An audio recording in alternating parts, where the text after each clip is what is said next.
नमस्कार मित्रांनो, your NGO कन्सल्टन्सीमध्ये आपणा सर्वांचं सहर्ष स्वागत. आज मी आपणास सांगणार आहे LEI साठी आवश्यक असणाऱ्या कागदपत्रांची यादी. पाठीमागच्या व्हिडिओमध्ये मी आपणास सांगितले आहे की LEI साठी का इम्पॉर्टंट आहे, का महत्त्व आहे.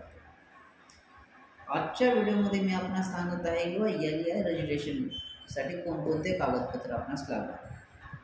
त्यामध्ये सर्वप्रथम महत्त्वाच्या 4 गोष्टी आपणास येतात किंवा सपोज तुमची जी आहे ती प्रोप्रायटरशिप आहे, पार्टनरशिप फर्म आहे, LLP आहे का प्रायव्हेट लिमिटेड कंपनी आहे, कोणती आहे. प्रत्येकासाठी थोडासा डिफरंट आहे कोणकोणते कागदपत्र लागतात.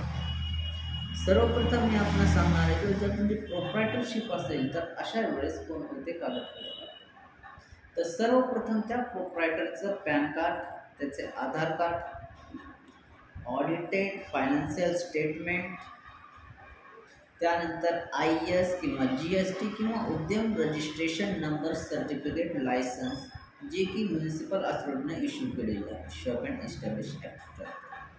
आणि त्यानंतर त्या प्रोप्रायटरचा ईमेल ID आणि मोबाईल नंबर.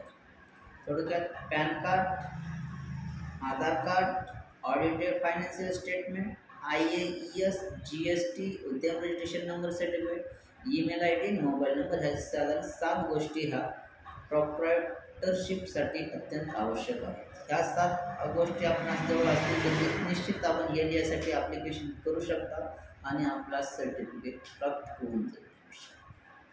त्यानंतर जर पार्टनरशिप फर्म असेल तर अशा वेळेस काही कागदपत्रांमध्ये फरक आहे, डिफरन्स आहे.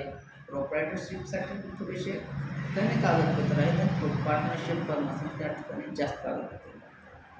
पार्टनरशिपमध्ये आपल्याला सुरुवातीला लागेल GST किंवा उद्यम रजिस्ट्रेशन नंबर, त्यानंतर पॅन कार्ड त्या पार्टनरशिप फर्मचं, पॅन कार्ड, आधार कार्ड आणि फोटोग्राफ त्या पार्टनर्सचे, त्यानंतर ईमेल ID आणि मोबाईल नंबर त्या पार्टनरचे, letter of authority as per formats specified by the LEI to the authorized person ते एक लागेल.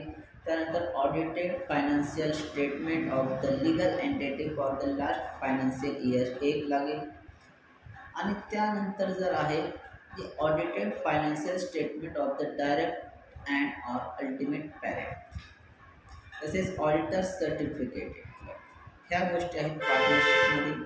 तसेच LLPमध्ये जर पाहण्यास आलं तर LLP साठी कोणकोणत्या कागदपत्राची आवश्यकता आहे LEI प्राप्त करण्यासाठी. तर त्यामध्ये certificate of incorporation, LLP agreement, PAN card of LLP, PAN card and Aadhaar card and photograph of the all directors, letter of authority as per format specified by the LEIL, audited financial statement of the legal entity for the last financial year.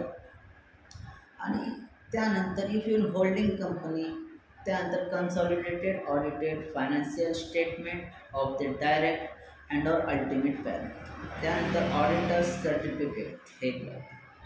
त्यानंतर जर suppose यापेक्षाही जर private limited ही company असेल तर अशा परिस्थितीमध्ये LEI साठी आपणास certificate of incorporation, MOA and pan card of the company, pan card and Aadhaar card and photograph all directors, letter of authority as per format specified by the LEIL, audited financial statement of the legal entity for the last financial year. आणि if you have any holding company तर अशा परिस्थितीमध्ये consolidated audited financial statement of the direct and or ultimate parent or auditor certificate एक लागेल. आणि त्यानंतर share holding pattern of companies letter head if not provided in the audited financial statement. तर निश्चित मित्रांनो, जर आपणास LEI पाहिजे असेल तर सुरुवातीला आपण कोणत्या कॅटेगरीमध्ये आपलं म्हणजे फर्म आहे, आपली प्रोप्रायटरशिप आहे, पार्टनरशिप आहे, LLP आहे, प्रायव्हेट लिमिटेड कंपनी आहे, हे पाहून आपण आवश्यक ती कागदपत्रे एकत्रित करून त्यासाठी LEIच्या वेबसाईटवर अर्ज दाखल करणे आणि पेमेंट वगैरे सर्व प्रोसिजर पास झाल्यानंतर आपणास LEIचे सर्टिफिकेट भविष्यात मिळेल.